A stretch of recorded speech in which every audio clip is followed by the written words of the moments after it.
Summer's right around the corner. You can feel it in the air. Kids are getting out of school. Many Americans are preparing to get the heck out of Dodge for a much-needed vacation. Allow me to be your 2024 summer travel guide.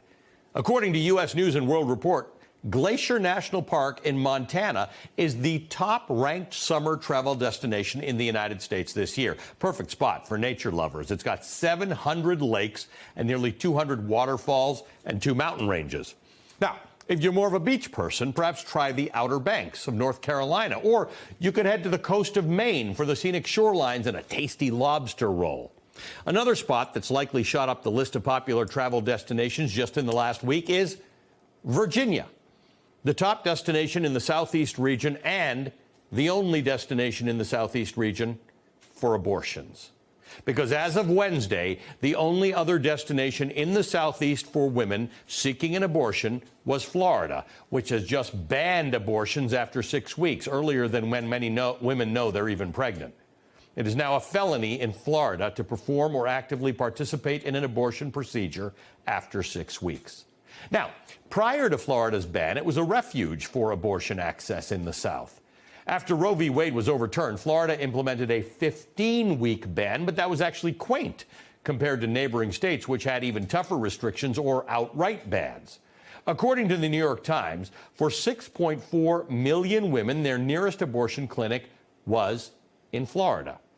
Last year, more than 9,300 people traveled to Florida for abortion care, which Governor Ron DeSantis referred to as abortion tourism. Now, he didn't coin that term. He's not that clever. Last year, it had already become a favorite tagline for anti-abortion activists and conservative politicians to minimize the journey that many women are forced to take to get an abortion. Abortion tourism is the act of traveling outside state lines or even outside the country to obtain an abortion, because that is the dystopia in which we live.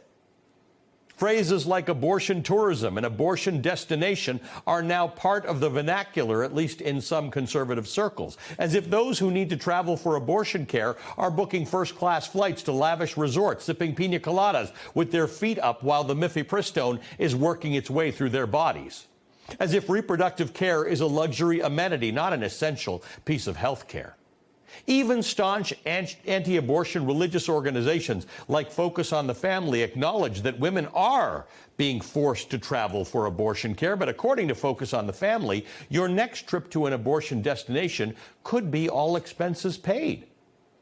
Its website reads, quote, "The cost of an abortion varies by state, but can cost up to $1,000. Traveling to obtain one makes abortion an even greater expense, with hotel and airfare. However, this financial burden is not likely to fall on women. In the past year, many companies have announced that they will financially aid employees who travel for an abortion. Aside from employers, some organizations and even a few churches have organized efforts to support traveling for an abortion financially," end quote. Now, the small print on that travel deal would have to read something like, "Disclaimer, a pregnant person is not guaranteed a free trip to get an abortion. The financial burden is, in fact, on the pregnant person to book and pay for travel and accommodations to a state that provides abortion care. Taxes and fees will apply." Let me get serious for a second, because this is deadly serious for millions of women in the South. It was already bad when Florida was the only state in the Deep South that provided even some abortion care earlier than 15 weeks. And now look at this. Look at this map. It is dire.